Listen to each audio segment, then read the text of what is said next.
Our gospel reading on this day of resurrection is taken from the gospel according to St. Matthew, Matthew chapter 28 and verses 1 through 10. Listen to what the Spirit might speak into your life today in this reading from Matthew.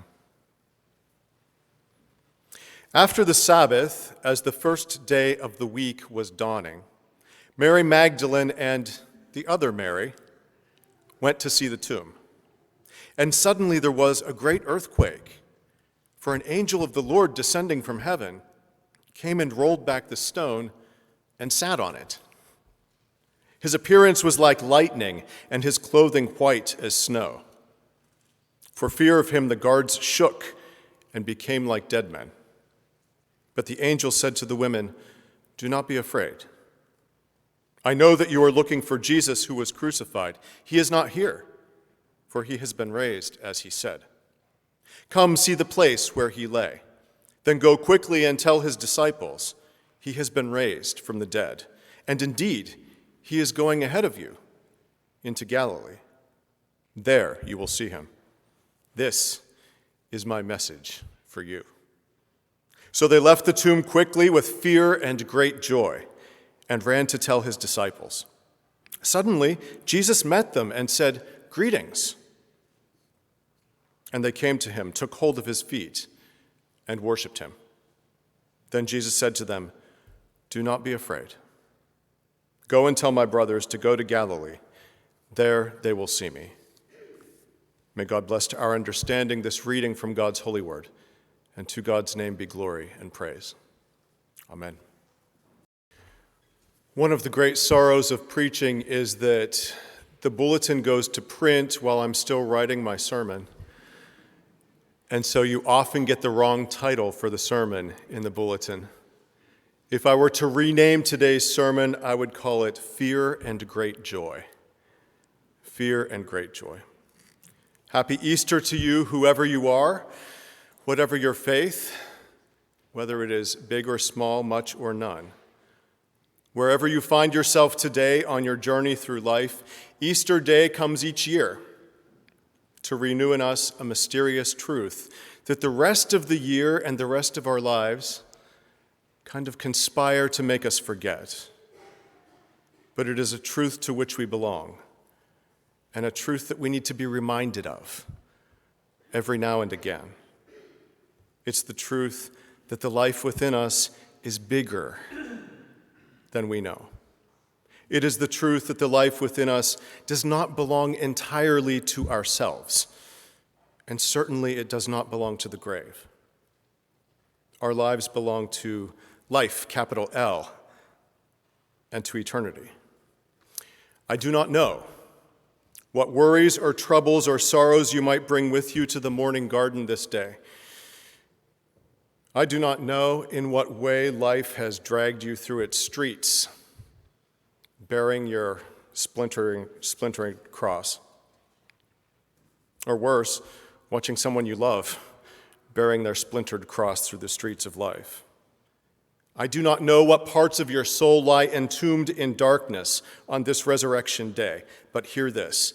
Easter means this, that the worst thing is never the last thing. There is more for you, and there is better. There is a force at work in our world and in our lives. Our faith has named it resurrection. It is a force that is too little noticed and too little named, too little celebrated and proclaimed. Our faith calls it resurrection. It is a quiet mystery, as universal as the stars, but which embraces us each one and knows us all by name. Resurrection belongs not to some garden tomb in Jerusalem long ago. It belongs to every abandoned hope and each forgotten dream and every shattered life that has ever been.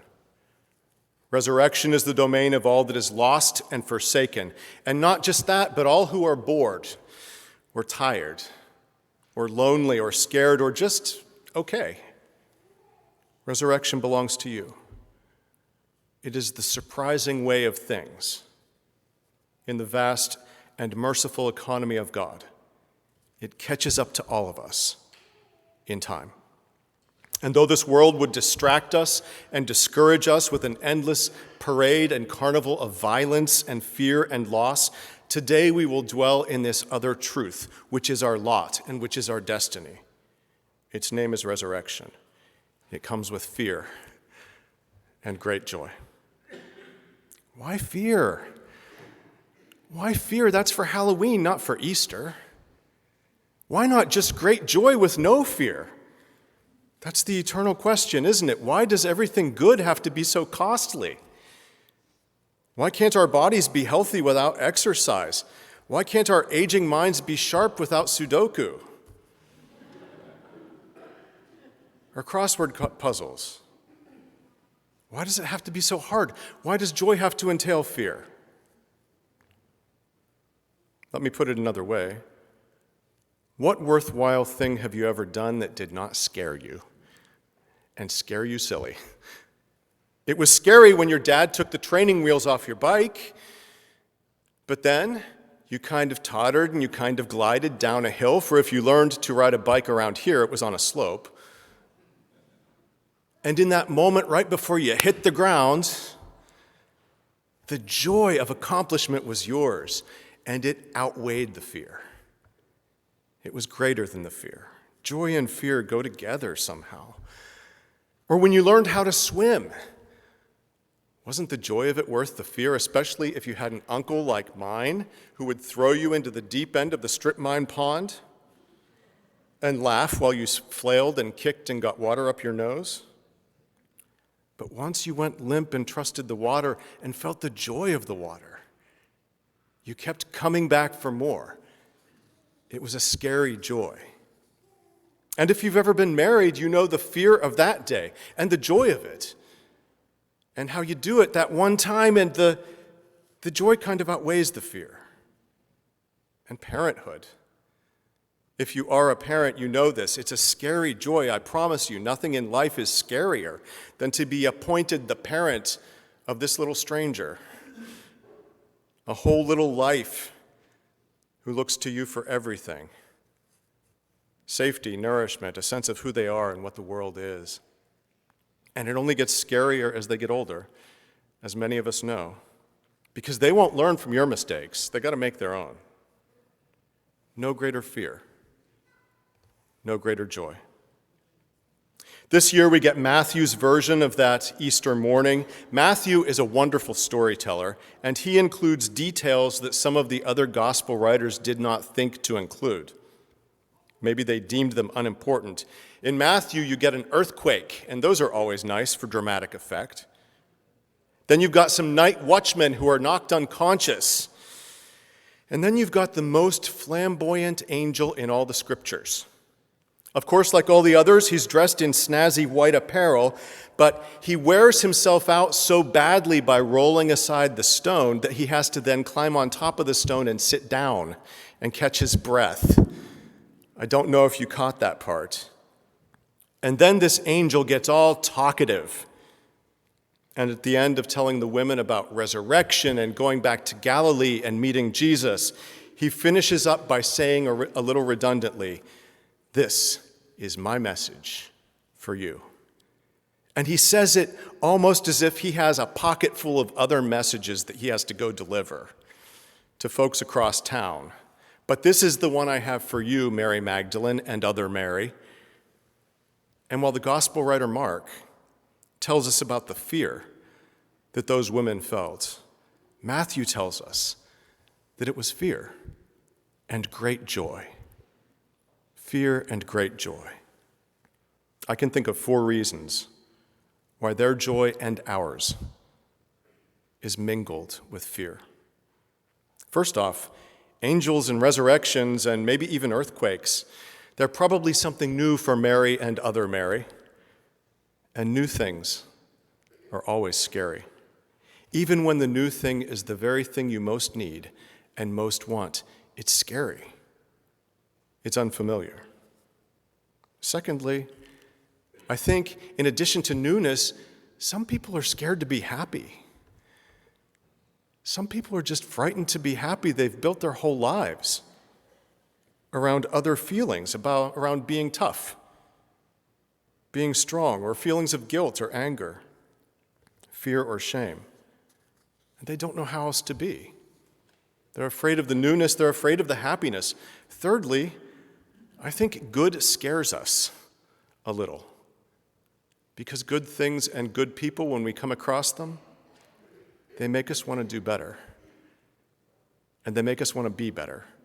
And that means change, and that's scary. So we're scared of newness. We're scared of happiness. We're scared of goodness.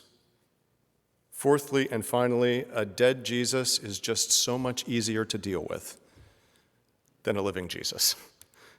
So much easier than a living one. Death we know how to deal with. You send cards, Hallmark cards, flowers, casseroles, that kind of thing. But a living Jesus might show up on the doorstep of your life when you least expect him and ask you to do something you really don't want to do, something you really need to do. He wants all our living and our loving and our being. He might look at you with those Cocker Spaniel eyes and you won't be able to say no.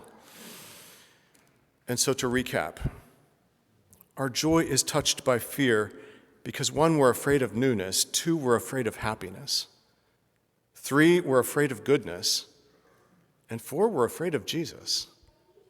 And we're afraid of these 4 things because they all ask us to change. They all ask us to rise, to be better, to do better. We don't want to change. We know we need to change. Once, many years ago, I began an Easter sermon by saying, "It's Easter, be very afraid." I got 1 laugh.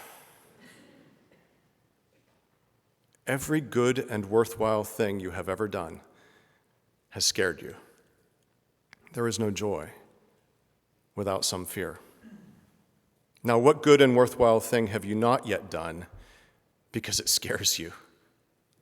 Yes, resurrection happens in the dark, when everybody's sad and nobody's looking, when all the world is caught up doing things the way they've always done them, when the disciples themselves are all balled up inside and hiding out in their grief and their fear, maybe some anger.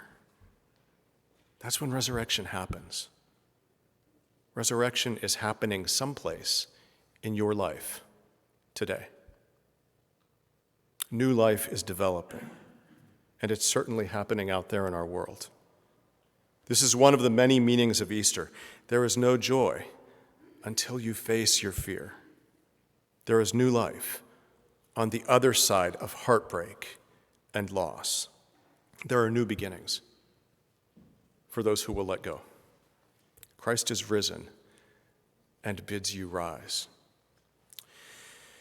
Now, in a few moments, you must return to the life that you know outside of this place. You'll return to your habits and to your relationships, your possessions and your demands. You will return to your other life, but know this: the very thing that you most need, the thing that has the ability to free you from your tomb, is something that scares you, and scares you a lot. Arise. Arise. Go from this place with fear and great joy. Amen.